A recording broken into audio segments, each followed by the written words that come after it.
So itong patient natin for today, actually, ang number ng ipin niya is 5 lang. Kailangan kong magdagdag ng 2 para maging full bridge na tayo. Of course, hindi talaga kakayanin ng 5 lang ang poste para sa lahat. So nagdagdag tayo ng at least 2 pang implant para at least dumami yung poste para magkaroon ka ng fixed bridge. So ayan yung fixed bridge natin.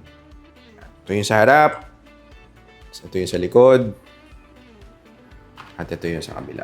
Ayan. So kompleto na yung ipin ni ma'am kagad. So ang ginamit natin dito ay ceramic 3D printed crowns.